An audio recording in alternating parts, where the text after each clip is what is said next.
Kæru verðlaunahafar og áhorfendur heima eða í vinnu eða hvar sem þið eruð.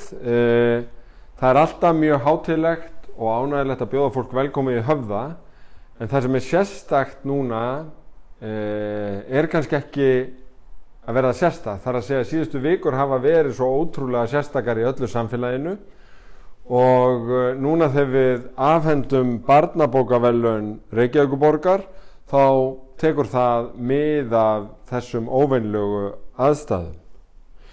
Barnabókaverðlaun Reykjavíkurborgar eru hvorki meira minna en elstu verðlaunin sem veitt er í þessari mikilvægu bókmenntagrein í landinu, en þetta er í fyrsta sinn sem við afhendum verðlaunin án þess að hafa fullt hús. Þetta er auðvitað ekki stærsta hús landsins en eitt af glæsilegasta, fullan Höfða af fólki.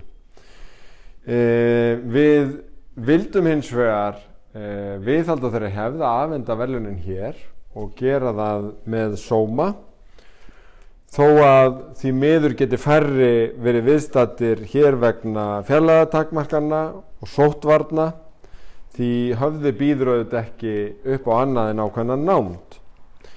En ég vildi enga síður bjóða þeim sem eru hér viðstaddir sérstaklega velkomin í þetta merka hús. Hér hafa margir sögulegir viðburðir orðið og þetta var auðvitað heimili skáldskaparins og Einars Benediktssonar tíma. En barnabókaverðlaun Reykjavíkurborgar eru veitt í 3 flokkum: flokki frumsaminna barnabóka, flokki myndlýsinga og flokki þýðinga, og eru verðlaunin 350.000 krónur í hverjum flokki. Og ég hef verið sagt að dómnefndinni hafi verið mikill vandi á höndum þar sem að svo margar frábærar bækur fyrir börn og unglinga komu út í fyrra, en nefndin las alls 108 bækur sem lagðar voru fram til verðlaunanna, 34 frumsamdar, 20 myndskrítar og 54 þýddar. Það er mikið gleðiefni að sjá hvað útgáfan er fjölskrúðu og skemmtileg þessar mundir, og kannski var það bara eins gott hún væri með þannig, því að síðustu vikur hafa þetta verið sérstaklega vel fallnar til lestrar.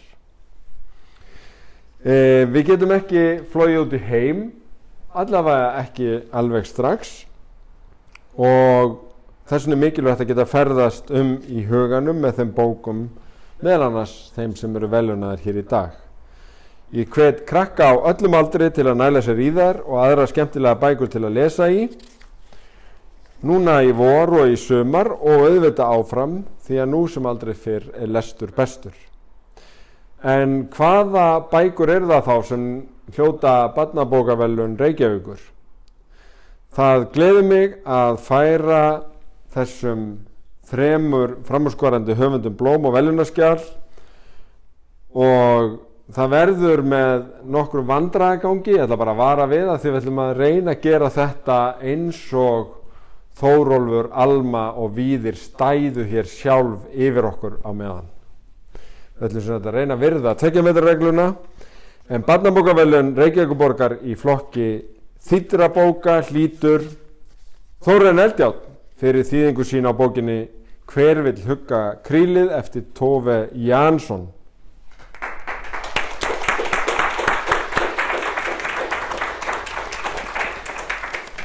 Og hvernig gerum við þetta svo? Einhvern veginn svona. Veit ekki alveg okkur að þetta er svona meiri sóttvarnir að leggja þetta og svo tekur þetta bara. En innilega til hamingju. Já, takk fyrir. Ég gefa Þórarni aftur gott klapp.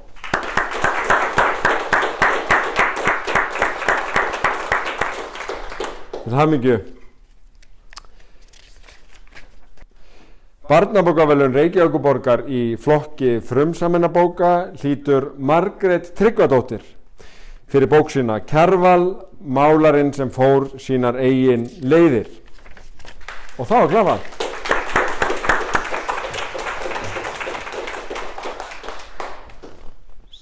Þá millilendum við hér í þessu sóttvarnarými.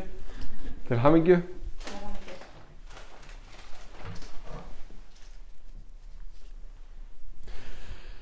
Og loks er það svo myndlístarbækur. Barnabókaverðlaun Reykjavíkurborgar í flokki myndlýsinga í barnabók hlýtur Rán Flýring fyrir bók sína Vigdís, bókin fyrsta konuforsetann. Til hamingju.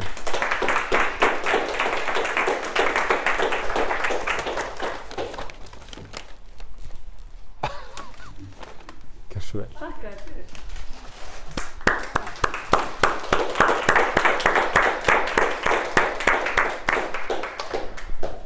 Ég hef alltaf verið alveg hræðilega skotin í þessum titli, konuforsetinn. Þetta er svo, eitthvað svo magna orð, mikill kraftur í því. Kæri höfundar, innilega til hamingju með verðlaunin. Leið og ég óska öllum sem munu njóta þessara bóka gleðilegs lestrar sumars.